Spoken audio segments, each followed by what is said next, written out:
नमस्कार and welcome to my YouTube channel English for all. This is Manish Rai. आज प्रस्तुत है वर्ग 12 की पोएट्री ओड टू ऑटम। जी, वर्ग 12 की पोएट्री ओड टू ऑटम के objective type questions and answers. तो आइए आज की वीडियो की शुरुआत प्रश्न संख्या 1 से करते हैं। लेकिन बच्चों, इस वीडियो को देखने से पहले आप हमारे चैनल पे ओड टू ऑटम की हिंदी एक्सप्लेनेशन वाली वीडियो अवश्य देखें। उसके बाद आप ओड टू ऑटम की समरी भी देखें और हिंदी एक्सप्लेनेशन और समरी देखने के बाद आप इस objective type question and answers को पढ़ें। इससे इस पोएट्री की समझ आपकी बढ़ेगी। इसके लिए आपको चैनल के प्लेलिस्ट पे जाना होगा और सारी जानकारी वहाँ पे अवेलेबल है। तो एक बार आप चैनल के प्लेलिस्ट पे अवश्य जाएं। तो बच्चों आइए क्वेश्चन नंबर फर्स्ट को पहले लेते हैं। लिखा हुआ है कि ode to autumn has been composed by. आपको बताना है कि ओड टू ऑटम नामक कविता को किसने लिखा है। जॉन मिल्टन ने, जॉन किट्स ने, W.H. ऑडेन ने या नॉन ऑफ दीज ने। तो आपका सही जवाब होगा बच्चों ऑप्शन बी, जॉन किट्स। जी, ode to autumn has been composed by John Keats. दूसरा क्वेश्चन है जॉन किट्स इज अ। आपको बताना है कि जॉन किट्स वार पोएट हैं कि मेटाफिजिकल पोएट हैं कि रोमांटिक पोएट हैं या नॉन ऑफ दीज हैं बच्चों। तो आपका सही जवाब होगा option C, John Keats is a romantic poet. याद रखिएगा, जॉन किट्स क्या है बच्चों, रोमांटिक पोएट हैं, इसलिए ऑप्शन सी सही होगा, John Keats is a romantic poet. अगला, a thing of beauty is joy for ever has been written by. आपको बताना है कि यह जो पंक्ति है ना, यह किसके द्वारा लिखी गई है। जॉन किट्स के द्वारा, जॉन मिल्टन के द्वारा, जॉन डन के द्वारा या इनमें से किसी के द्वारा नहीं। आपका सही जवाब होगा बच्चों ऑप्शन ए, जॉन किट्स। जी, a thing of beauty is joy for ever has been written by John kits.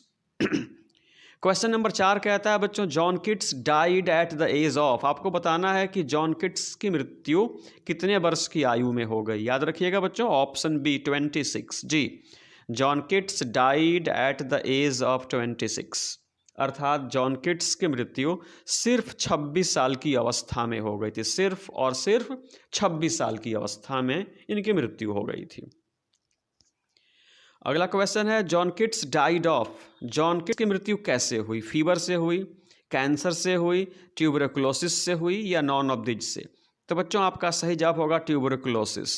John Keats died of tuberculosis, अर्थात जॉन किट्स की मृत्यु टीबी नामक रोग से हुई थी। अगला क्वेश्चन है 6, which is the close bosom friend of the maturing sun. बच्चों इस पोएट्री में आपको बताया गया है कि मैच्योरिंग सन का क्लोज फ्रेंड यानी बहुत ही घनिष्ठ दोस्त कौन है, बेस्ट फ्रेंड कौन है। विंटर है, समर है, ऑटम है, नॉन ऑफ दीज है। आपका सही जवाब होगा ऑप्शन सी, ऑटम। जी, autumn is the close bosom friend of the maturing sun, अर्थात मैच्योरिंग सन का बेस्ट फ्रेंड कौन है, ऑटम, इसलिए ऑप्शन सी सही होगा। नंबर 7 कहता है खाली स्थान is a season of mellow fruitfulness. आपको बताना है कि निम्न में से कौन पके फलों का, स्वादिष्ट फलों का, नरम फलों का सीजन है। विंटर है, समर है, ऑटम है, नॉन ऑफ दीज। यहाँ पर भी सही जवाब होगा बच्चों C, autumn is a season of mellow fruitfulness. जी हाँ, ऑटम जो है ना, यह पके और स्वादिष्ट फलों का मौसम है, इसलिए ऑप्शन सी सही होगा। क्वेश्चन नंबर 8 की तरफ बढ़ते हैं बच्चों। लिखा कि इन खाली स्थान new leaves and fruits come out on trees. Come out on trees, आपको बताना है कि निम्न में से किस सीजन में पेड़ों पे नई नई कलियां, नई नई पत्तियां और फल आ जाते हैं। विंटर में, समर में, ऑटम में, नॉन ऑफ दीज में। तो बच्चों आपका सही जवाब होगा ऑप्शन सी, ऑटम। जी, in autumn new leaves and fruits come out on trees, यानी ऑटम के महीने में पेड़ों पे फल आ जाते हैं और पत्तियां आ जाती हैं। नंबर 9 कहता है ode to autumn consists of stanzas. आपको बताना है कि ओड टू ऑटम जो जॉन किट्स की रचना है ना, इस रचना में कुल कितने स्टेंजा हैं। 1 स्टेंजा, 2 स्टेंजा, 3 स्टेंजा या नॉन ऑफ दीज। आपका सही जवाब होगा बच्चों ऑप्शन सी, 3 स्टेंजा। जी, ode to autumn consists of 3 stanzas, इसमें 3 स्टेंजा है बच्चों। नंबर 10 कहता है ईच स्टेंजा हैज़ लाइन्स, यानी प्रत्येक स्टेंजा में कितनी पंक्तियाँ, 11 है, 12 है, 13 है। तो बच्चों आपका सही जवाब होगा ऑप्शन ए 11। यानी यह जो जॉन किट्स की रचना है ओड टू ऑटम, इसमें कुल 33 पंक्तियाँ हैं, 3 स्टेंजा है और प्रत्येक स्टेंजा में 11-11 पंक्तियाँ हैं। इसका जवाब हुआ each stanza has 11 lines. Number 11 कहता है खाली स्थान think that warm days will never cease, यानी निम्न में से किसको लगता है कि ये गर्म दिन कभी अब बीतेंगे नहीं, बीज को, नेट्स को, क्रिकेट को, नॉन ऑफ दीज को।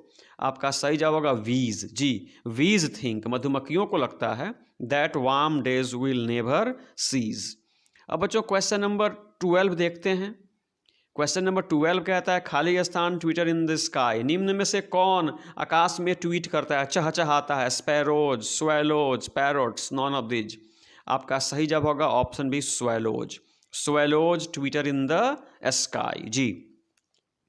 नंबर 13 कहता है in the second stanza autumn has been compare to a, यानी दूसरी स्टेंजा में ऑटम की तुलना जॉन किट्स ने किससे की है, मैन से की है, वुमन से की है, क्वीन से की है, नॉन ऑफ दीज से की है। तो आपका सही जवाब होगा ऑप्शन बी वुमन। जी, in the second stanza autumn has been compare to a woman, यानी ऑटम की तुलना वुमन से की गई है, औरत से की गई है, स्त्री से की गई है। और बच्चों आज का अंतिम प्रश्न है जॉन किट्स डाइड इन, यानी जॉन किट्स की मृत्यु किस वर्ष हुई। ऑप्शन ए सही है 1821, 1821 ईस्वी में 26 साल की आयु में ट्यूबरोक्लोसिस नामक रोग से जॉन किट्स की मृत्यु हो गई थी। तो ये 14 वस्तुनिष्ठ प्रकार के प्रश्न हैं ode to autumn John Keats की रचना से। बच्चों यह वीडियो अगर आपको अच्छी लगी तो चैनल को प्लीज़ सब्सक्राइब करें, वीडियो को लाइक करें, अपने मित्रों से भी शेयर करें, अपने महत्वपूर्ण सुझाव भी दें और इस वीडियो को समाप्त करने से पहले मेरे साथ बोलें जय हिंद। नमस्कार and welcome to my YouTube channel English for all. This is Manish Rai. आज प्रस्तुत है वर्ग 12 की poetry now the leaves are falling fast. जी, वर्ग 12 की poetry now the leaves are falling fast से चुने हुए अति महत्वपूर्ण वस्तुनिष्ठ प्रकार के प्रश्न एवं उनके उत्तर। तो आइए आज की वीडियो की शुरुआत क्वेश्चन नंबर 1 से करते हैं। Now the leaves are falling fast has been composed by, बच्चों आपको बताना है कि now the leaves are falling fast नामक कविता निम्न में से किसकी रचना है। तो बच्चों आपका सही जवाब होगा ऑप्शन सी W.H. ऑडेन। जी, ऑप्शन सी W.H. ऑडेन। तो आप कहेंगे now the leaves are falling fast has been composed by W.H. Auden. Question number 2 कहता है बच्चों who won the Pulitzer prize in 1948। आपको बताना है कि निम्न में से किसने 1948 में पुलित्जर प्राइज जीता था। जी, आपको बताना है निम्न में से किसने 1948 में पुलित्जर प्राइज जीता था। W.H. ऑडेन ने, T.S. इलियट ने, D.H. लॉरेंस ने या नॉन ऑफ दीज। तो बच्चों आपका सही जवाब होगा ऑप्शन ए W.H. ऑडेन। जी, W.H. Auden won the Pulitzer prize in 1948।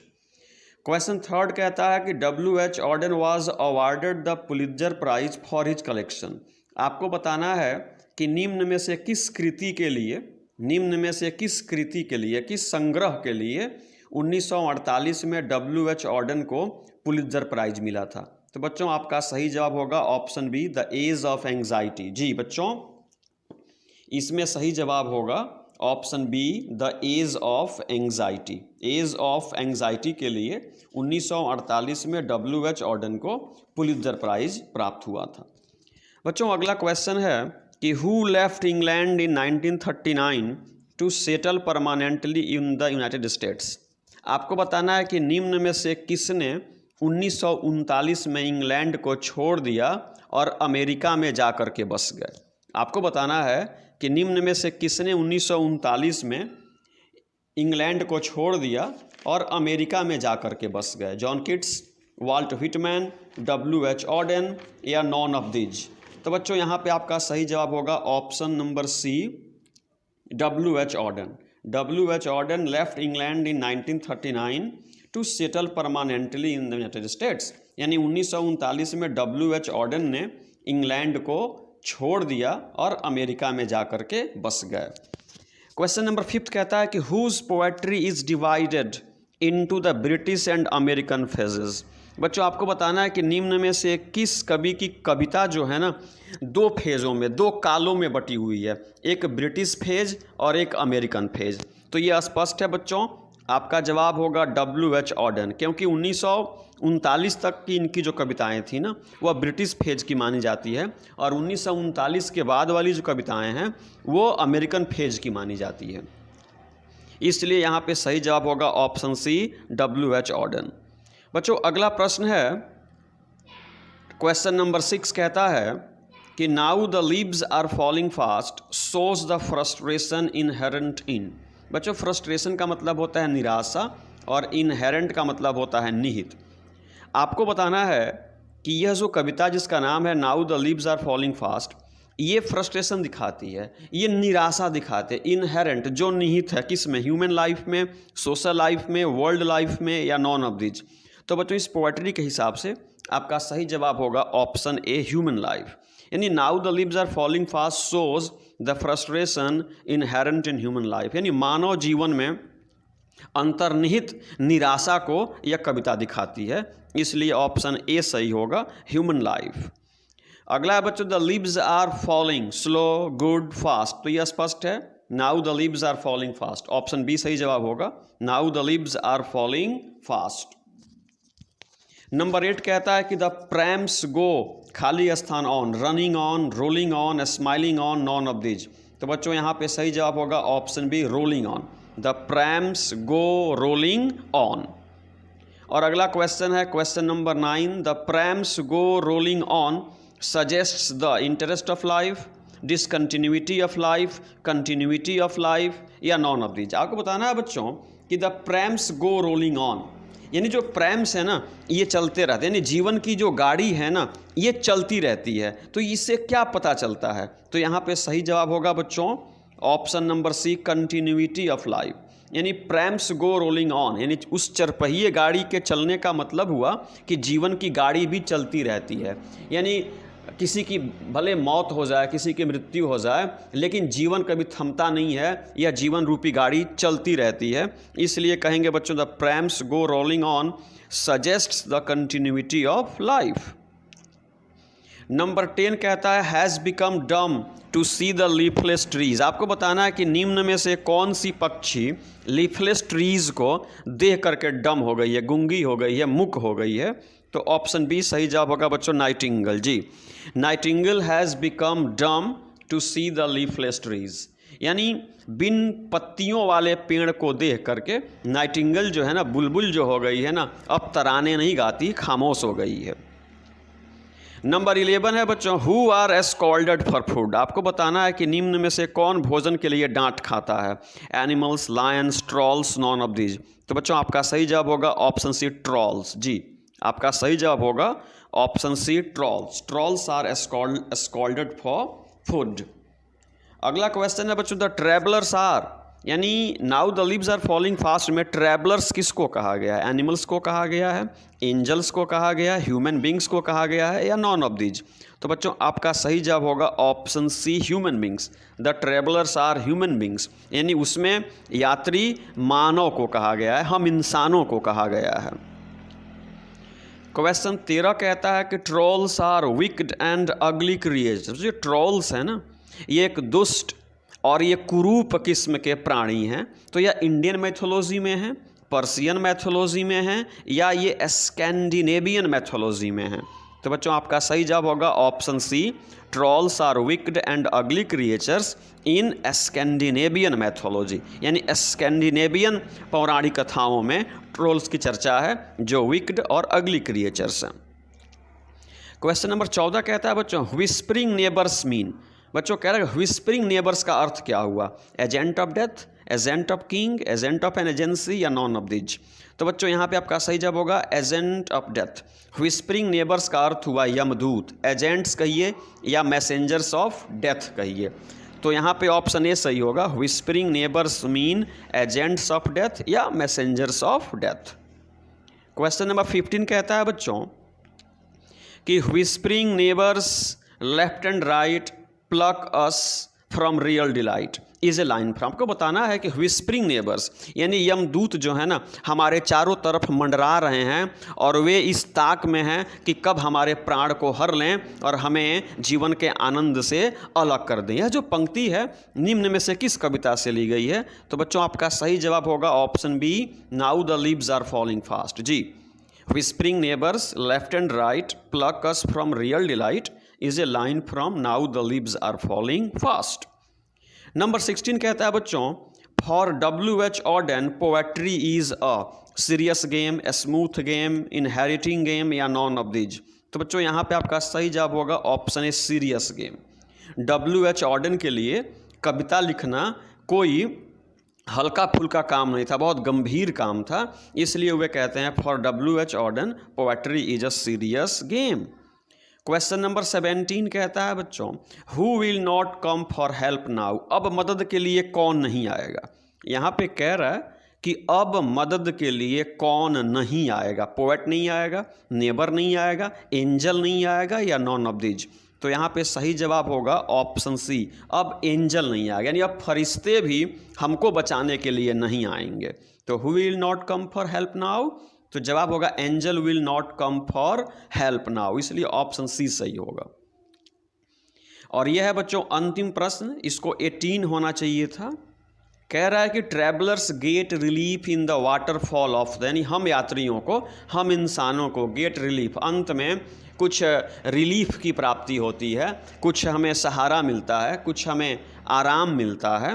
In the waterfall of the mountain, garden, river, none of these. तो यहाँ पे सही जवाब होगा ऑप्शन ए, माउंटेन, यानी travellers get relief in the waterfall of the mountain. फिर से पढ़ते हैं, travellers get relief in the waterfall of the mountain. बच्चों तो ये थे now the leaves are falling fast से 18 अति महत्वपूर्ण वस्तुनिष्ठ प्रकार के प्रश्न एवं उनके उत्तर। आप इस वीडियो को बच्चों बार बार देखें और इस वीडियो को देखने से पहले line by line explanation in Hindi वाली इस पोएट्री की जो वीडियो मेरे चैनल पे अवेलेबल है उसको भी देखें, ताकि इन 18 के अतिरिक्त भी कोई प्रश्न पूछा जाए तो आप आसानी से उसके उत्तर दे पाएँ और परीक्षा में बेहतर कर सकें।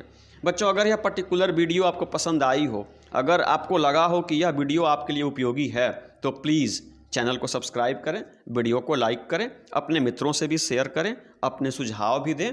आपके सुझाव पे आई एश्योर यू मैं अमल करूंगा। और जाते जाते मेरे साथ दिल से बोलें जय हिंद। नमस्कार and welcome to my YouTube channel English for all. This is Manish Rai. आज हम लेकर के आए हैं वर्ग 12वीं से माई ग्रैंड मदर्स हाउस। जी, वर्ग 12वीं से माई ग्रैंड मदर्स हाउस के चुनिंदा वस्तुनिष्ठ प्रकार के प्रश्न एवं उनके उत्तर। तो बच्चों इस वीडियो को शुरू करने से पहले आपसे निवेदन है कि मेरे यूट्यूब चैनल पे आप माई ग्रैंड मदर्स हाउस की जो लाइन बाय लाइन एक्सप्लेनेशन वाली वीडियो है उसको 1-2 बार अवश्य देख लें। 1-2 बार देखने के बाद ही इस वीडियो को देखें। ऐसा करने से आपको बहुत लाभ होगा। आप जो प्रश्न आज की वीडियो में आपको बताए जाएंगे, इन प्रश्नों के अतिरिक्त भी यदि परीक्षा में कुछ आएगा तो आप उसके उत्तर दे पाएंगे। तो बच्चों इस वीडियो को देखने से पहले आप उस वीडियो को अवश्य देख लें। तो आइए आज के वीडियो की शुरुआत होती है क्वेश्चन नंबर 1 से।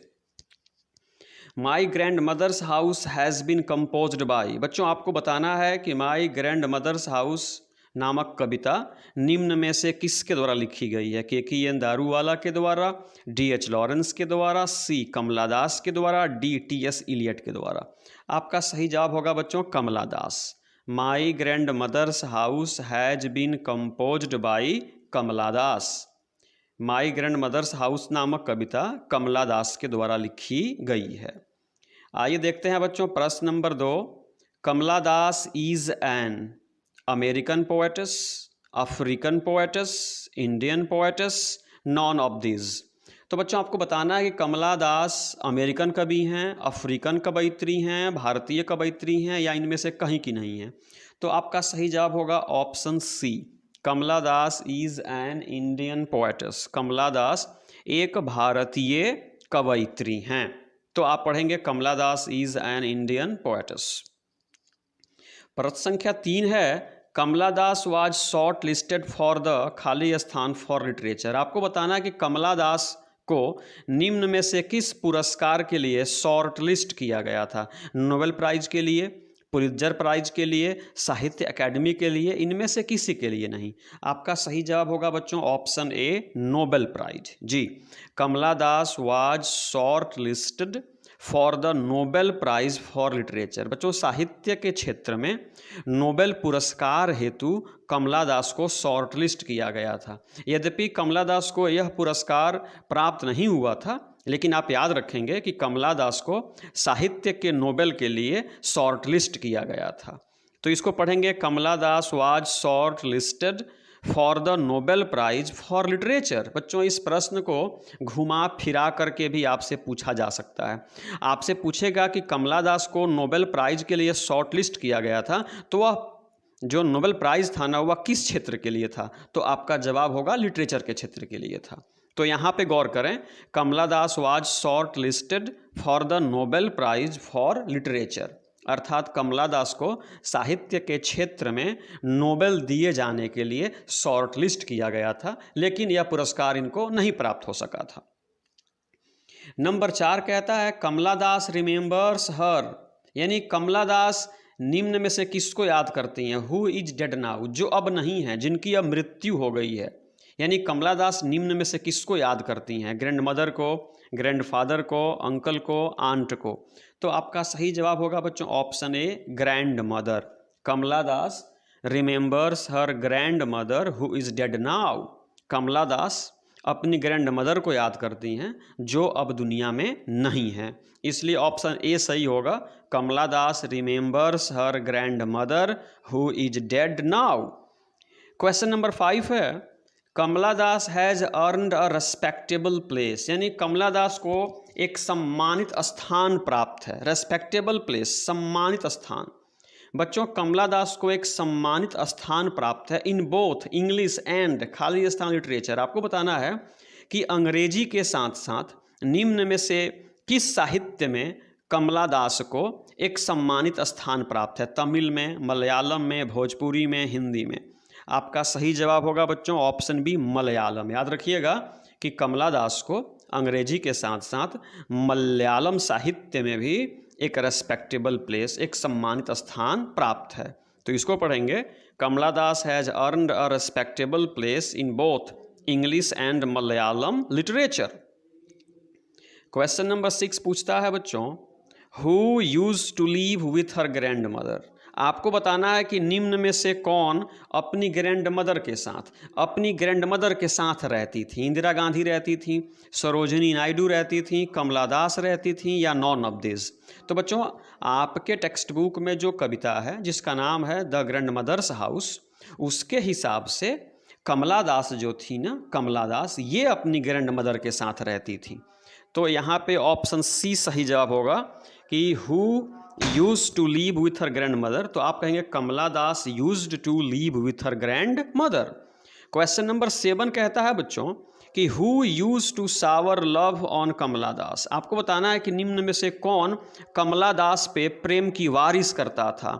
आंट उनकी चाची करती थी, ग्रैंड फादर दादाजी करते थे, ग्रैंड मदर करती थी, या नॉन ऑफ दीज। तो आपका सही जवाब होगा बच्चों ग्रैंड मदर, यानी grandmother use to shower love on Kamala Das, यानी कमला दास पे कोई और नहीं बल्कि उनकी ग्रैंड मदर प्रेम की वर्षा करती थी। क्वेश्चन नंबर 8 पूछता है बच्चों कि after the death of a grandmother, यानी ग्रैंड मदर की मृत्यु के बाद are seen in the house, उस घर में क्या देखे जा रहे हैं? रैट्स देखे जा रहे हैं, स्कॉर्पियंस देखे जा रहे हैं, स्नेक्स देखे जा रहे हैं, या नॉन ऑफ दिज। आपका सही जवाब होगा बच्चों option C, after the death of her grandmother, यानी ग्रैंड मदर की मृत्यु के बाद उस घर में स्नेक्स आर सीन, सांप देखे जाते हैं।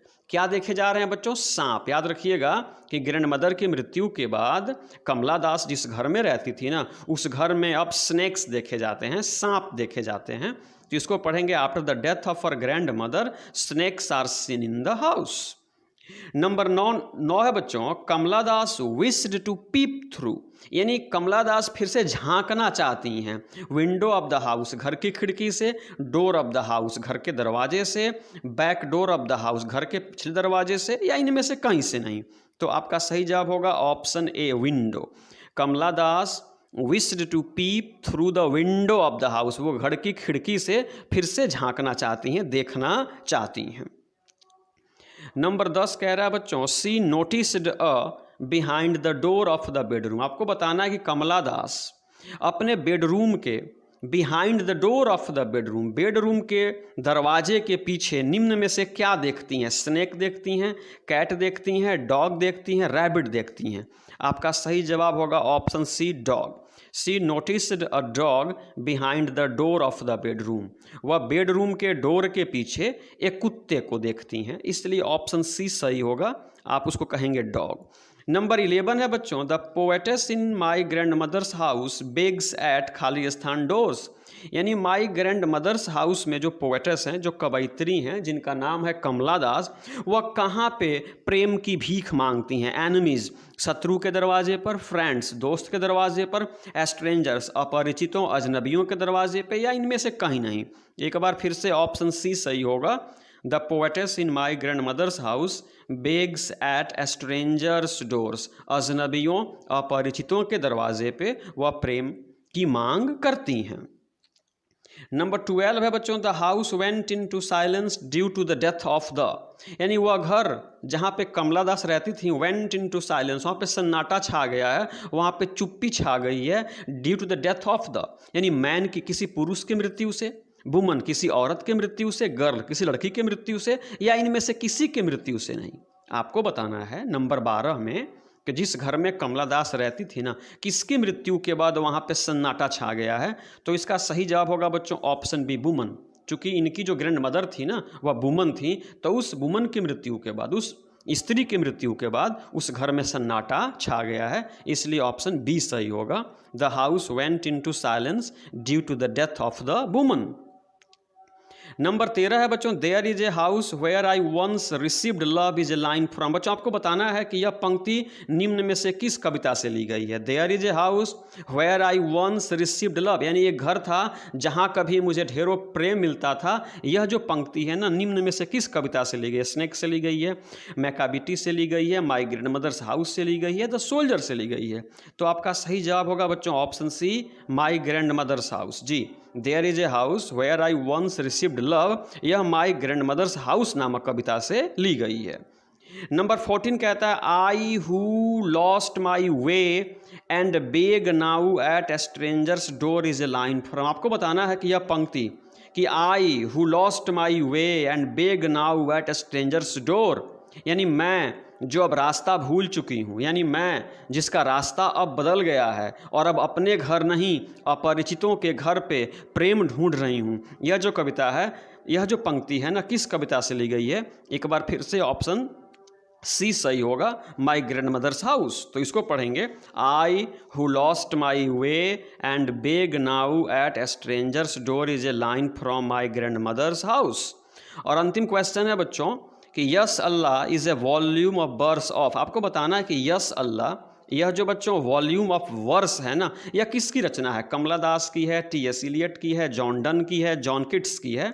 आपका सही जवाब होगा ऑप्शन ए, कमला दास। यस अल्लाह is a volume of verse of Kamala Das, यह कमला दास की रचना है जिसका नाम है यस अल्लाह। बच्चों इसी के साथ ही यह वीडियो समाप्त हुआ, लेकिन एक बात कहना चाहूँगा बच्चों, आप बार बार इस वीडियो को देखें, सभी प्रश्नों के उत्तर को समझने की कोशिश करें, ताकि परीक्षा में आपसे कोई चूक न हो और आप बेहतर अंक से परीक्षा पास करें। इसी उम्मीद के साथ जय हिंद। नमस्कार and welcome to my YouTube channel English for all. This is Manish राय।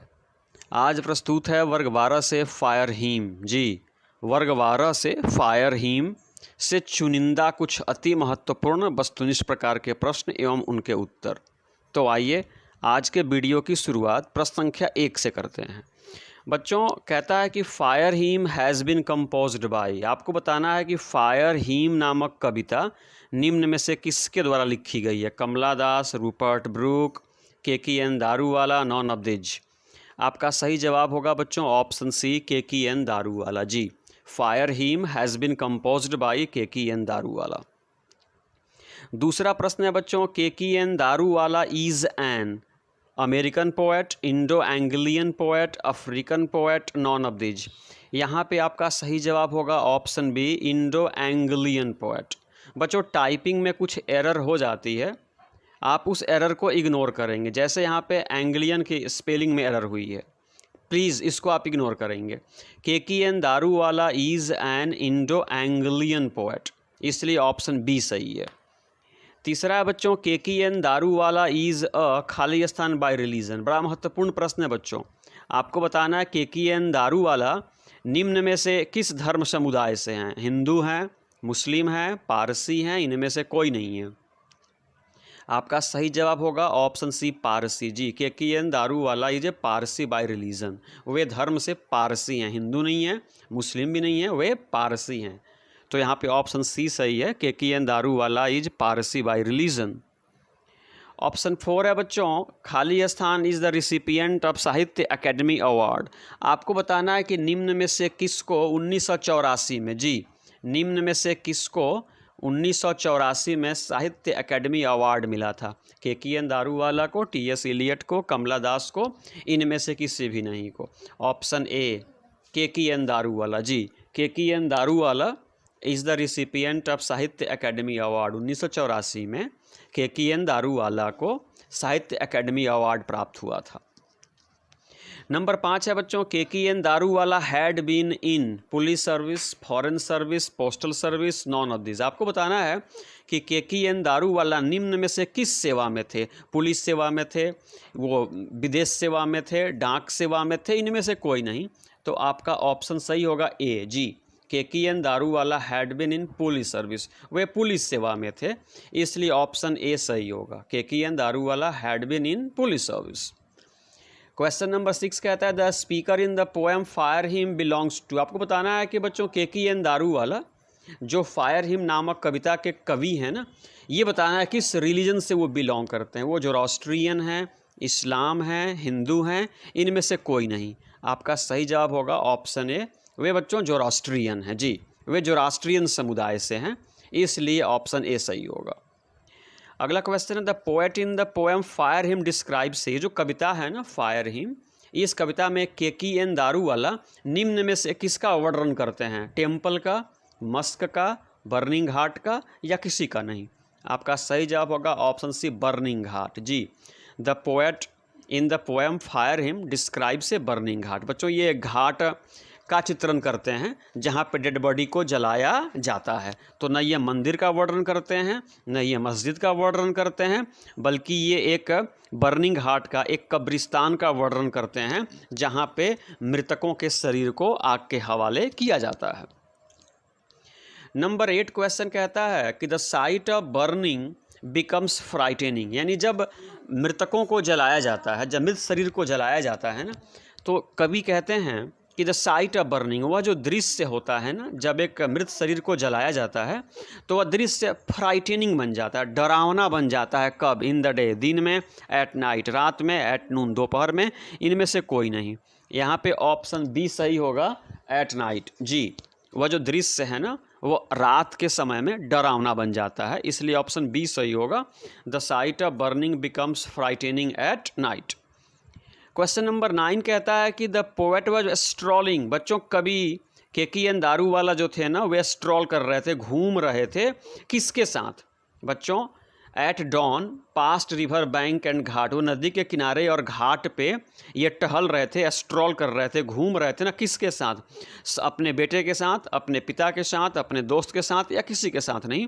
तो यहाँ पे ऑप्शन बी सही होगा, यहाँ पे कवि जो है ना KKN दारूवाला अपने पिता के साथ टहल रहे थे।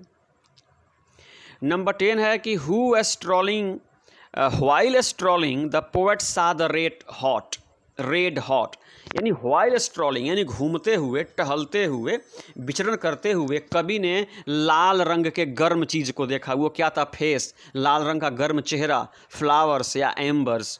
आपका सही जवाब होगा ऑप्शन बी, एम्बर्स। जी, while strolling the poet saw the red hot embers, लाल अंगारों को देखा। क्वेश्चन 11 जो है ना बच्चों, इसको हम लोग इग्नोर करते हैं, 12 में चलते हैं। केकीएन दारू वाला कंसाइंड, यहाँ पे फिर स्पेलिंग एरर है बच्चों। Keki N Daruwalla consigned his first born to flames खालिस्तान ईयर्स एगो, यानी केकीएन दारू वाला ने कितने वर्ष पहले अपने नवजात शिशु को आग के हवाले किया था? 20 साल, 22 साल, 25 साल, किस साल? नहीं, ऑप्शन ए सही होगा 20। याद रखिएगा, केकीएन दारू वाला 20 वर्ष पहले अपने नवजात शिशु को आग के हवाले किए थे, तो ऑप्शन ए सही है। Keki N Daruwalla consigned his first born to flames 20 years ago. Number 13 है, in this poem the nearest tower of silence was खालिस्तान 1000 माइल्स। आपको बताना है कि इस कविता में जो नज़दीक का टावर ऑफ साइलेंस है, जैसे बच्चों हिंदू अपने डेड बॉडीज़ को क्रीमेट करते हैं, मुस्लिम्स अपने डेड बॉडीज़ को बरी करते हैं, उसी प्रकार से जो पारसी समुदाय के लोग होते हैं ना, वे अपने डेड बॉडीज़ को टावर ऑफ साइलेंस पे लेके जाते हैं। तो यहाँ पे कहा जा रहा है कि जो नज़दीक का टावर ऑफ साइलेंस था उसकी दूरी क्या थी? तो ऑप्शन ए सही होगा, 1000 माइल्स अवे, 1000 मील की दूरी थी। कितनी मील की दूरी थी बच्चों? 1000 मील की। इसलिए पढ़ेंगे, in this poem the nearest tower of silence was 1000 miles away. Question 14 है कि हु वायलेटेड, किसने उल्लंघन किया the tradition of his religion by consigning his first born to flames, यानी अपने प्रथम शिशु को आग के हवाले करके निम्न में से किस कवि ने अपने धर्म की परंपरा का उल्लंघन किया? तो ये स्पष्ट है बच्चों, केकीएन दारू वाला जी। Keki N Daruwalla violated the tradition of his religion by consigning his first born to flames. Keki N Daruwalla ने अपने प्रथम शिशु को आग के हवाले करके अपने धर्म की परंपरा का उल्लंघन किया था। नंबर 15 है, tower of silence related to. आपको बताना है कि निम्न में से किस धर्म से टावर ऑफ साइलेंस का संबंध है? तो बच्चों यह भी स्पष्ट है, पारसी जी। Tower of silence is related to Parsis, Parsi समुदाय के लोगों से इसका संबंध है। चूँकि हिंदूज़ बच्चों मृतकों को क्रीमेट करते हैं, मुस्लिम मृतकों को बरी करते हैं, और जो पारसी समुदाय के लोग होते हैं ना, ये टावर ऑफ साइलेंस पे लेके जाते हैं, इसलिए tower of silence is related to Parsis. Number 16 है, खाली स्थान swears to save fire from the scene of forgetfulness, यानी निम्न में से कौन कसम खाता है? आपको बताना है बच्चों कि निम्न में से कौन कसम खाता है कि वह आग को, है ना, भूल जाने के पाप से बचाएगा? तो यह भी स्पष्ट है, ऑप्शन सी केकीएन दारू वाला जी। Keki N Daruwalla swears to save fire from the scene of forgetfulness, यानी यहाँ पे कहा जा रहा है कभी कभी आग जो है ना, यह भी अपने कर्तव्यों का निर्वहन ढंग से नहीं कर पाती है। तो केकीएन दारू वाला कहते हैं कि मैं आग को बचाऊंगा कि वह मृत शरीर को संपूर्ण रूप से नहीं जला पाती है, तो उसके इस पाप से, इस भूल करने की पाप से मैं उसको बचाऊंगा। तो ऑप्शन सी सही है, Keki N Daruwalla swears to save fire from the scene of forgetfulness. और अंतिम क्वेश्चन है बच्चों, द फायर एट टाइम्स, यानी अग्नि भी कभी कभी, आग भी कभी कभी फॉरगेट्स, भूल जाती है, it's dead is a line from. आपको बताना है कि the fire at times forgets its dead, यह जो पंक्ति है ना, किस कविता से ली गई है? आप याद रखेंगे बच्चों, फायर हीम। कहाँ से ली गई है ये? फायर हीम से। The fire at times forgets its dead is a line from fire hymn. तो बच्चों ये थे 17 अति महत्वपूर्ण वस्तुनिष्ठ प्रकार के प्रश्न एवं उनके उत्तर फायर हिम नामक कविता से। लेकिन आप अपनी तैयारी को बच्चों इन्हीं प्रश्नों तक सीमित नहीं रखेंगे, आप इस कविता को मेरे YouTube चैनल पे बार बार देखेंगे, ताकि इन 17 के अतिरिक्त भी कोई प्रश्न आपसे पूछा जाए तो आप उसका जवाब दे सकें और परीक्षा में बेहतर कर सकें। और यही मेरी इच्छा भी है। जय हिंद। नमस्कार and welcome to my YouTube channel English for all. This is Manish Rai. आज प्रस्तुत है वर्ग 12 से एन एपिटाफ जी। आज प्रस्तुत है वर्ग 12 से एन एपिटाफ से चुने हुए कुछ अति महत्वपूर्ण वस्तुनिष्ठ प्रकार के प्रश्न और उनके उत्तर। बच्चों, तो इस वीडियो को देखने से पहले आप एन एपिटाफ की जो लाइन बाय लाइन एक्सप्लेनेशन वाली वीडियो मेरे चैनल पे उपलब्ध है, उसको एक बार दो बार अवश्य देखेंगे, ताकि इस पोएट्री की समझ आपकी बढ़े और इन प्रश्नों के अतिरिक्त भी कोई प्रश्न पूछा जाए तो आप उसके उत्तर आसानी से दे पाएँ। तो आइए आज की वीडियो की शुरुआत करते हैं प्रश्न संख्या 1 से। An epitaph is written by, आपको बताना है कि एन एपिटाफ नामक कविता निम्न में से किसकी रचना है? के एन दारूवाला की है, डी एच लॉरेंस की है, वॉल्टर डिला मेयर की है या टी एस इलियट की है? बच्चों तो आपका जवाब होगा कि an epitaph is written by Walter de la Mare. जी, एन एपिटाफ नामक कविता वॉल्टर डिला मेयर की रचना है, आप याद रखेंगे। क्वेश्चन नंबर सेकंड है कि Walter de la Mare is an American poet, African poet, English poet, Indian poet. आपको बताना है कि वॉल्टर डिला मेयर अमेरिकी कवि हैं या अफ्रीकी कवि हैं या इंग्लैंड के कवि हैं या भारतीय कवि हैं। तो आपका सही जवाब होगा ऑप्शन सी, इंग्लिश पोएट हैं। वे बच्चों इंग्लैंड के हैं। तो Walter de la Mare is an English poet. जी, Walter de la Mare is an English poet. Question number third कहता है who has written a number of poems for children. आपको बताना है कि निम्न में से किस कवि ने बच्चों के लिए बहुत सारी कविताएं लिखी हैं। जी, आपको बताना है who has written a number of poems for children. आपको बताना है कि निम्न में से किस कवि ने बच्चों के लिए बहुत सारी कविताएं लिखी हैं।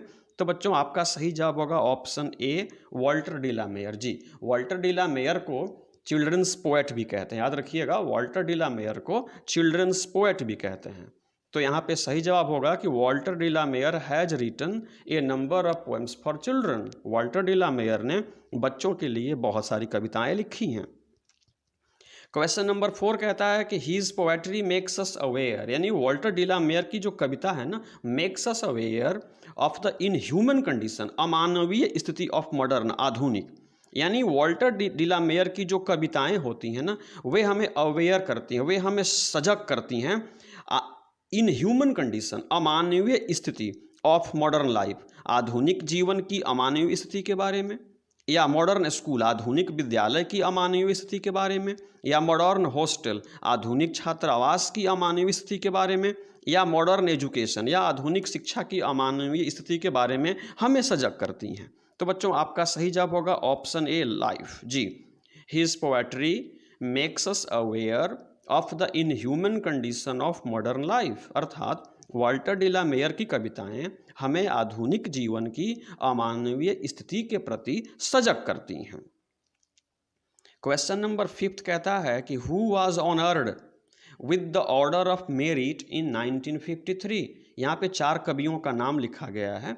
वॉल्टर डिला मेयर भी हैं, जॉन डन भी हैं, टी एस इलियट भी हैं और डी नॉन ऑफ दीज। आपको बताना है कि इन कवियों में से किसको 1953 में ऑर्डर ऑफ मेरिट से सम्मानित किया गया था। बच्चों यह इंग्लैंड की एक बहुत बड़ी उपाधि है। तो आपको बताना है कि निम्न में से किसको 1953 में ऑर्डर ऑफ मेरिट से सम्मानित किया गया था। तो बच्चों आपका सही जवाब होगा option A, Walter de la Mare. जी, option A, Walter de la Mare. तो आप इसको पढ़ेंगे, Walter de la Mare was honoured with the Order of Merit in 1953। 1953 ईस्वी में वॉल्टर डिला मेयर को ऑर्डर ऑफ मेरिट से सम्मानित किया गया था। क्वेश्चन नंबर 6 कहता है बच्चों कि who honoured him with the Order of Merit in 1953। आपको बताना है कि निम्न में से किसने वॉल्टर डिला मेयर को 1953 में ऑर्डर ऑफ मेरिट से सम्मानित किया था। तो यहाँ पे आपका सही जवाब होगा क्वीन एलिजाबेथ सेकंड ने। किसने बच्चों? क्वीन एलिजाबेथ सेकंड ने।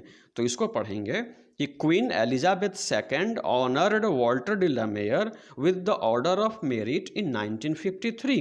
अर्थात क्वीन एलिजाबेथ सेकंड ने वॉल्टर डिला मेयर को 1953 ईस्वी में ऑर्डर ऑफ मेरिट से सम्मानित किया था। क्वेश्चन नंबर 7 पूछता है बच्चों कि in this poem de la Mare talks about a beautiful. आपको बताना है कि इस कविता में वॉल्टर डिला मेयर एक खूबसूरत से मैन की चर्चा करते हैं, हाउस घर की चर्चा करते हैं, लेडी स्त्री की चर्चा करते हैं, गार्डन बगीचे की चर्चा करते हैं। तो आपका सही जवाब होगा option C, in this poem Walter de la Mare talks about a beautiful lady. एक अति सुंदर, एक बहुत ही खूबसूरत स्त्री की चर्चा करते हैं, न कि मैन की, न कि हाउस की, न कि गार्डन की। इसलिए ऑप्शन सी सही होगा। तो ऐसे पढ़ेंगे कि in this poem Walter de la Mare talks about a beautiful lady. Question number 8 कहता है बच्चों खाली स्थान इज एन इंस्क्रिप्शन बच्चों इंस्क्रिप्शन का अर्थ होता है अंकित या उत्कीर्ण शब्द। Is an inscription on a tomb in the memory of the dead, यानी मृत व्यक्ति की स्मृति में उसकी समाधि पे उत्कीर्ण या अंकित शब्दों को क्या कहते हैं? द सोल्जर कहते हैं, एन एपिटाफ कहते हैं, सॉन्ग ऑफ माई सेल्फ कहते हैं, या कुछ नहीं कहते हैं? तो आपका सही जवाब होगा बच्चों ऑप्शन बी, एन एपिटाफ। जी, an epitaph is an inscription on a tomb in the memory of the dead.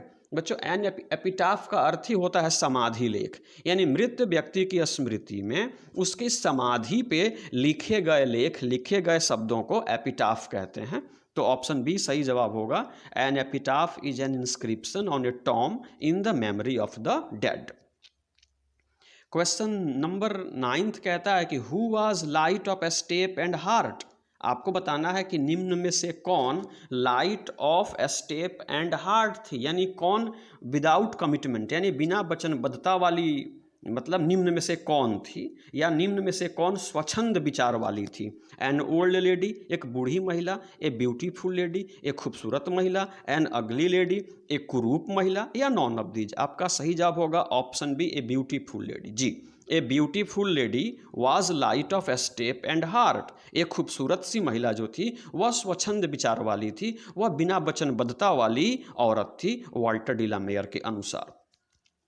बच्चों क्वेश्चन नंबर 10 कहता है कि द पोएट थिंक्स, यानी कवि सोचते हैं, that is not ever lasting. आपको बताना है कि वाल्टर डिलामेयर के हिसाब से निम्न में से कौन एवर लास्टिंग नहीं है, हमेशा के लिए रहने वाली नहीं है, यानी समय के साथ इसमें परिवर्तन होता है। Beauty, love, cruelty, non of these.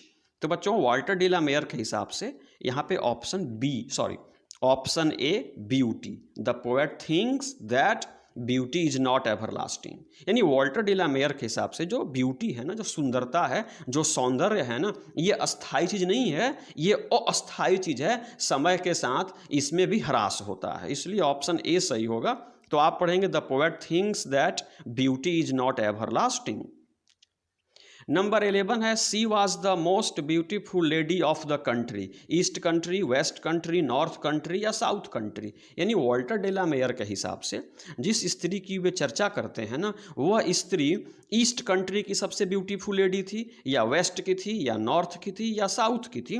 तो आपका सही जवाब होगा ऑप्शन बी। जी, she was the most beautiful lady of the west country, वह पश्चिमी देशों की सबसे खूबसूरत स्त्री थी। नंबर 12 कहता है light of a step and heart was she has been taken from. आपको बताना है कि यह पंक्ति जो है ना, light of a step and heart was she, निम्न में से किस कविता से ली गई है? तो आपका सही जवाब होगा ऑप्शन बी, एन एपिटाफ। तो इसको पढ़ेंगे, light of a step and heart was she has been taken from an epitaph. Question 13 कहता है and when I crumble, crumble का मतलब मौत हो जाना, and when I crumble who will remember, और जब मेरी मौत हो जाएगी तब तुम्हें कौन याद करेगा। यह जो पंक्ति है ना, किस कविता से ली गई है? तो एक बार फिर से बच्चों ऑप्शन सी, एन एपिटाफ। यह जो पंक्ति है and when I crumble who will remember is a line from an epitaph, यह एन एपिटाफ से ली गई पंक्ति है।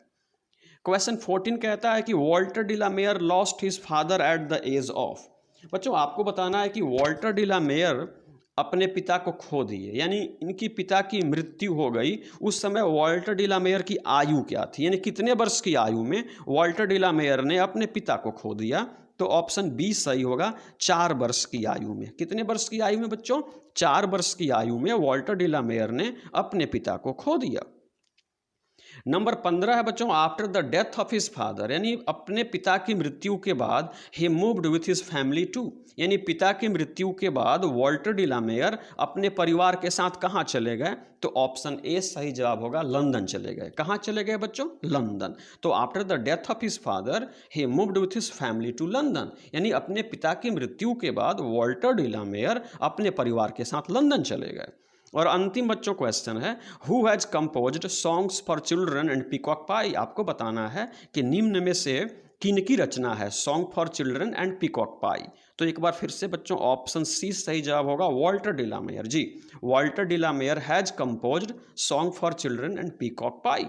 तो ये थे बच्चों 16 अति महत्वपूर्ण वस्तुनिष्ठ प्रकार के प्रश्न एवं उनके उत्तर। बच्चों आप इस वीडियो को बार बार देखें ताकि इस प्रकार के प्रश्न यदि आपकी परीक्षा में आए तो आप उनके उत्तर सटीकतापूर्ण तरीके से दे पाएं और परीक्षा में बेहतर कर पाएं। इसी शुभेच्छा के साथ मेरे साथ दिल से बोले जय हिंद। नमस्कार and welcome to my YouTube channel English for all. This is Manish Rai. आज प्रस्तुत है वर्ग 12 से द सोल्जर। जी, वर्ग 12 की कविता द सोल्जर और सोल्जर से चुने हुए कुछ अति महत्वपूर्ण वस्तुनिष्ठ प्रकार के प्रश्न एवं उनके उत्तर। तो आइए आज के वीडियो की शुरुआत प्रश्न संख्या 1 से करते हैं। द सोल्जर इज खाली स्थान poem, war poem, nature poem, love poem, non of this. बच्चों, जो सोल्जर जो है ना किस प्रकार की कविता है? तो आपका सही जवाब होगा ऑप्शन ए, ये वार पोएम है बच्चों। जी, the soldier is a war poem, याद रखिएगा, the soldier is a war poem. यह एक युद्ध वाली कविता है। क्वेश्चन नंबर 2 है, which of the following is a patriotic poem. निम्न में से कौन, आपको बताना है कि निम्न में से कौन सी कविता एक पैट्रियोटिक पोएम है, एक देशभक्ति कविता है। Fire him, to autumn, the soldier, none of this. यहाँ पे आपका सही जवाब होगा ऑप्शन सी, द सोल्जर। जी, the soldier is a patriotic poem. आपकी जो टेक्स्ट बुक है ना, रेनबो पार्ट 2, इसमें जो कविता दी गई है द सोल्जर, वह एक वार पोएम है, यह एक पैट्रियोटिक पोएम है। आप याद रखेंगे बच्चों। तो which of the following is a patriotic poem, तो आपका जवाब होगा the soldier is a patriotic poem, अर्थात ऑप्शन सी सही जवाब है। आगे बढ़ते हैं। क्वेश्चन नंबर 3 है, the soldier has been written by. बच्चों, जो सोल्जर नामक कविता है ना, यह किसकी रचना है? वॉल्ट व्हिटमैन की रचना है, जॉन डन की रचना है, रूपर्ट ब्रूक की रचना है, इनमें से किसी की रचना नहीं है। आपका सही जवाब होगा ऑप्शन सी, यह रूपर्ट ब्रूक की रचना है। जी, the soldier has been written by Rupert Brooke. ठीक, the soldier has been written by Rupert Brooke, अर्थात सोल्जर नामक कविता रूपर्ट ब्रूक की रचना है। अगला क्वेश्चन है बच्चों कि Rupert Brooke is known as a love poet, war poet, nature poet, none of this. तो आपका सही जवाब होगा ऑप्शन बी, वार पोएट। बच्चों, रूपर्ट ब्रूक जो है ना, ये लव पोएट के रूप में नहीं जाने जाते, ये नेचर पोएट के रूप में भी नहीं जाने जाते, ये वार पोएट के रूप में जाने जाते हैं। अतः आपका सही जवाब होगा ऑप्शन बी, वार। तो इसको पढ़ेंगे, Rupert Brooke is known as a war poet, युद्ध कवि के रूप में जाने जाते हैं ये। अगला है क्वेश्चन नंबर 5 कि who described Rupert Brooke as the handsomest young man in England. यानी निम्न में से किस व्यक्ति ने रूपर्ट ब्रूक को इंग्लैंड के सबसे सुंदर नौजवान के रूप में डिस्क्राइब किया?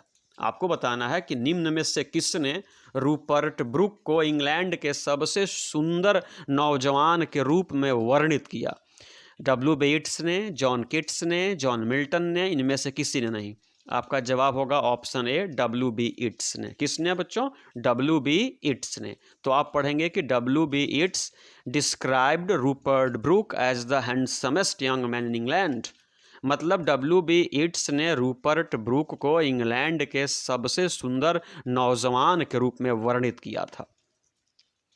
अगला क्वेश्चन है number 6, which of the following is a sonnet. आपको बताना है कि निम्न में से कौन सी कविता सोनेट है। जी, निम्न में से कौन सी कविता सोनेट है? तो आपका जवाब होगा option A, soldier. The soldier is a sonnet.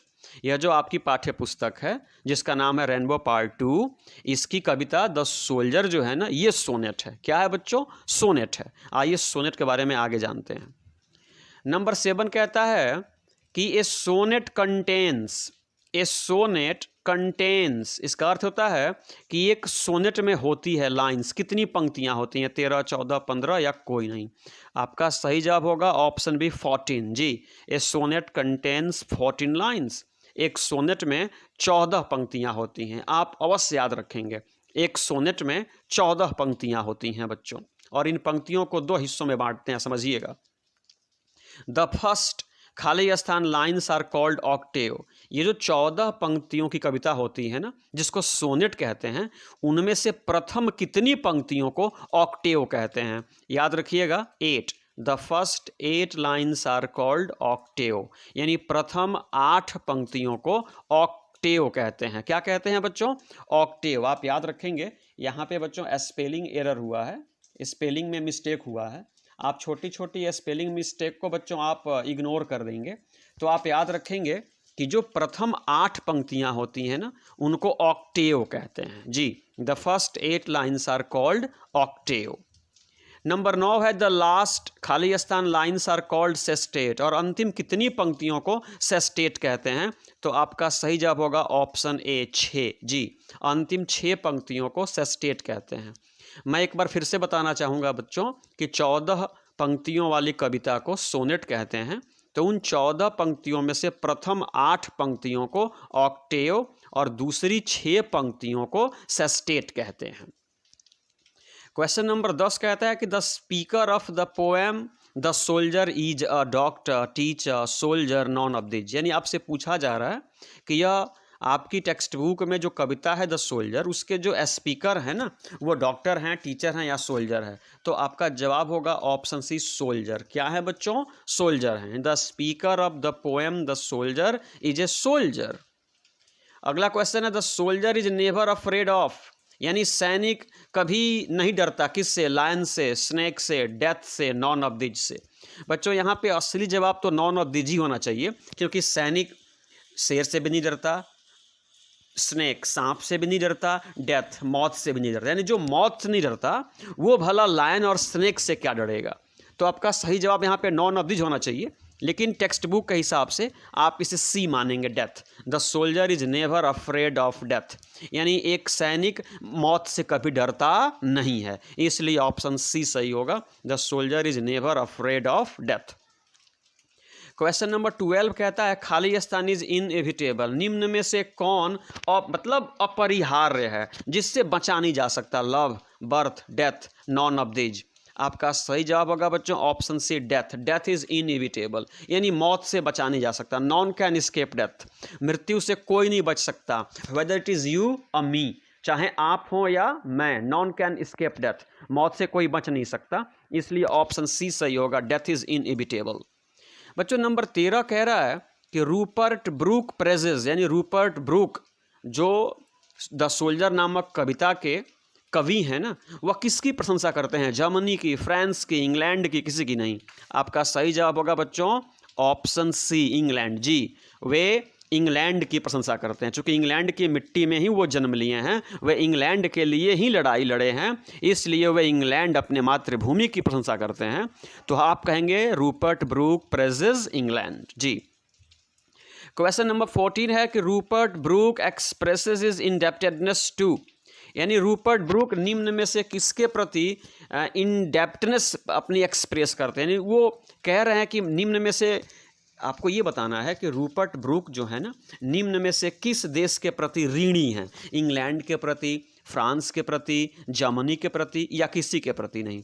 तो ऑप्शन ए सही होगा, Rupert Brooke expresses his indebtedness to England, या इंग्लैंड के प्रति अपने आप को ऋणी मानते हैं और उसी को ये बता रहे हैं। ये कह रहे हैं कि इंग्लैंड की हवा, इंग्लैंड के फूल, इंग्लैंड की पानी, इन सब लोगों से मिल करके इनका निर्माण हुआ है, इसलिए इंग्लैंड के प्रति ये ऋणी हैं। तो Rupert Brooke expresses his indebtedness to England. Question 15 है कि Rupert Brooke died of malaria, cancer, septicaemia, none of these. Rupert Brooke की मौत किस चीज़ से हो गई? तो ऑप्शन सी सही जवाब होगा। यहाँ पर भी स्पेलिंग एरर है बच्चों, इग्नोर करेंगे। Septicaemia, Rupert Brooke died of septicaemia. बच्चों सेप्टिसीमिया नामक रोग से, यह एक खून का रोग है, तो सेप्टिसीमिया नामक एक रोग से इनकी मौत हो गई। मलेरिया से नहीं हुई, कैंसर से नहीं हुई, सेप्टिसीमिया से हुई। इसमें जो खून होता है ना वहीं जहर बन जाता है। और क्वेश्चन 16 है कि रूपर्ट ब्रूक इंस्पायर्ड पैट्रियोटिज्म, यानी रूपर्ट ब्रूक ने पैट्रियोटिज्म, देशभक्ति के लिए लोगों को प्रेरित किया इन the early phase of the first world war और सेकेंड वर्ल्ड वॉर और बोथ, यानी आपको बताना है कि किस विश्व युद्ध में रूपर्ट ब्रूक ने लोगों में देशभक्ति का भाव भरा। तो यहाँ पे ऑप्शन ए से होगा first, Rupert Brooke inspired patriotism in the early phase of the first world war. और बच्चों आज की वीडियो का अंतिम प्रश्न है, a dust whom England bore shaped made aware is a line from, यानी आपको बताना है कि एक शरीर जिसका जन्म इंग्लैंड में हुआ, जिस शरीर को शयाना किया, आकार दिया इंग्लैंड ने। जिस शरीर को मेड अवेयर, जिस व्यक्ति को इंग्लैंड ने जागरूक किया, जिस व्यक्ति को पाला पोसा बड़ा किया इंग्लैंड ने। यह जो पंक्ति है ना, किस कविता से ली गई है? सॉन्ग ऑफ माई सेल्फ से, द सोल्जर से, फायर हिम से, किसी से भी नहीं। तो आपका सही जवाब होगा बच्चों option B, the soldier. A dust whom England bore, shaped, made aware is a line from the soldier।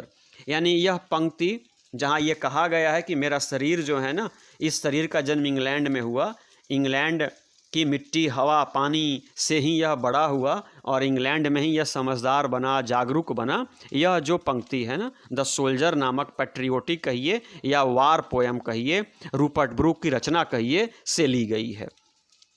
तो ये हुआ बच्चों द सोल्जर से चुने गए 17 अति महत्वपूर्ण वस्तुनिष्ठ प्रकार के प्रश्न एवं उनके उत्तर। लेकिन आप अपनी तैयारी को बच्चों इन्हीं प्रश्नों तक सीमित नहीं रखेंगे। आप इस कविता को बार बार पढ़ेंगे, बार बार पढ़ेंगे।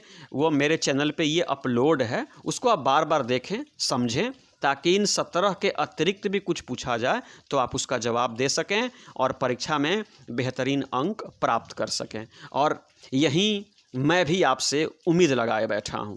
तो इन्हीं शब्दों के साथ आज की वीडियो समाप्त करता हूं। जय हिंद। नमस्कार and welcome to my YouTube channel English for all. This is Manish Rai. आज प्रस्तुत है वर्ग 12 से पोएट्री स्नेक। जी, वर्ग 12 से पोएट्री स्नेक की अति महत्वपूर्ण ऑब्जेक्टिव क्वेश्चंस एंड आंसर्स। जी, स्नेक से ऑब्जेक्टिव क्वेश्चंस एंड आंसर्स। तो आइए आज की वीडियो की शुरुआत प्रश्न नंबर 1 से करते हैं। बच्चों पूछ रहा है snake has been composed by. आपको बताना है स्नेक नामक जो कविता है यह किसकी रचना है? के एन दारूवाला की है, D.H. लॉरेंस की है, कमला दास की है, T.S. इलियट की है।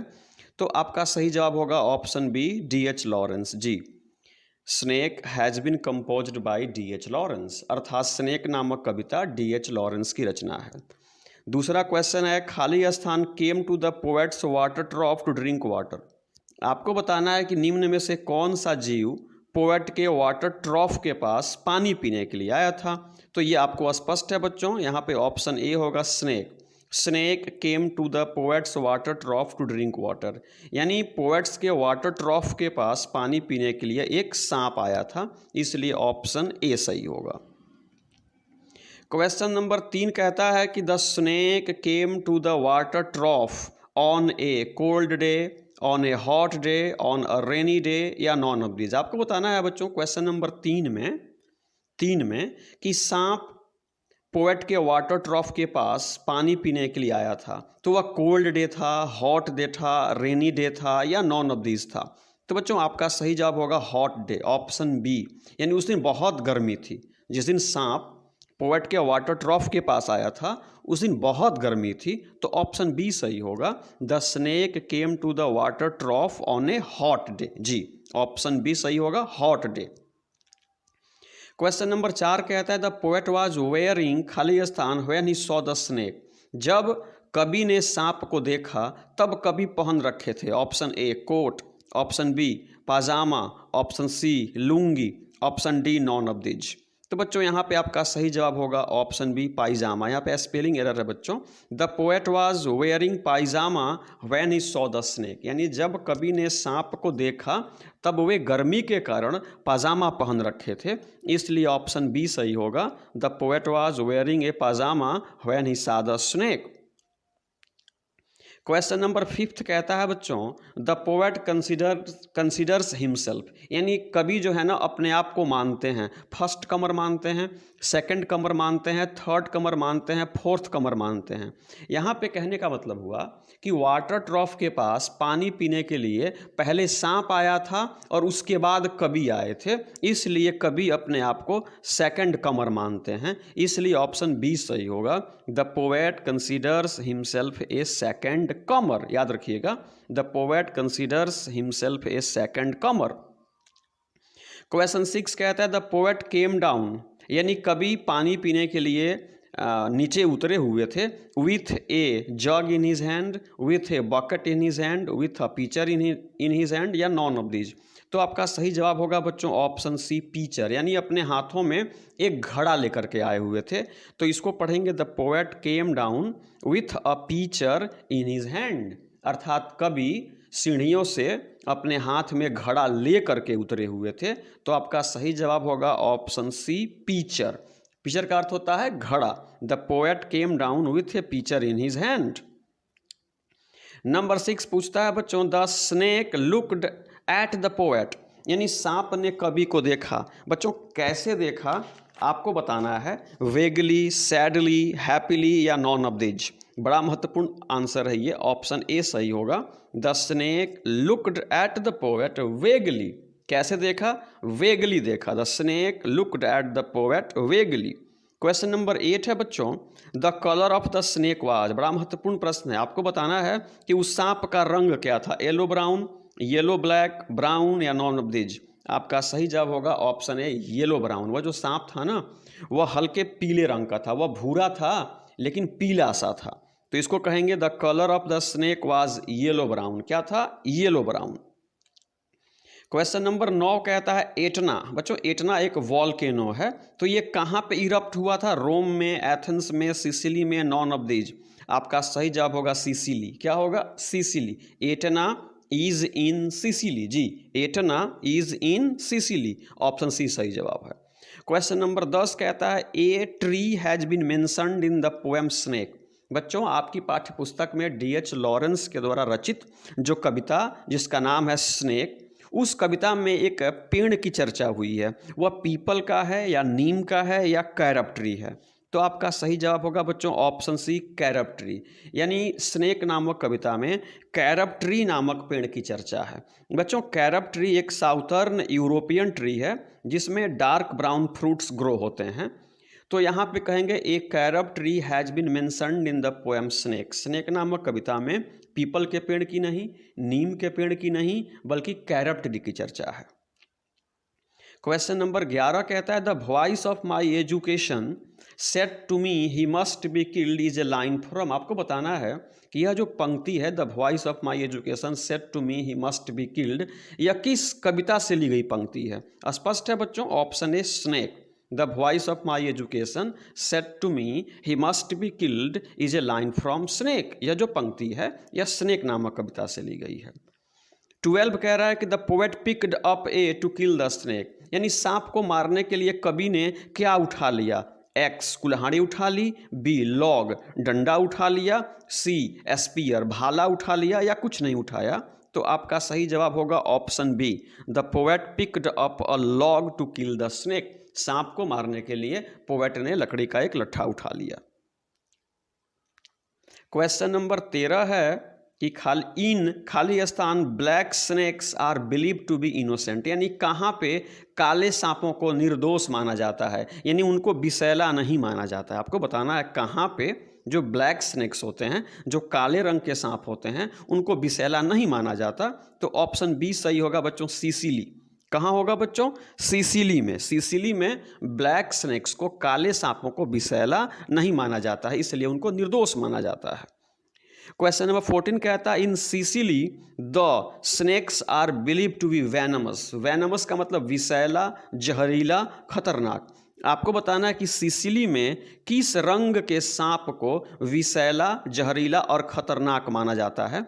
तो बच्चों यहाँ पे आपका ऑप्शन होगा येलो। क्या होगा, येलो। लेकिन अगर बच्चों आपकी परीक्षा में गोल्ड आए ना, तो आप येलो से बेहतर गोल्ड मानेंगे। In Sicily the gold snakes are believe to be venomous, यानी सिसिली में सुनहरे रंग के सांपों को जहरीला माना जाता है, इसलिए यहाँ पे बी करेंगे या गोल्ड करेंगे।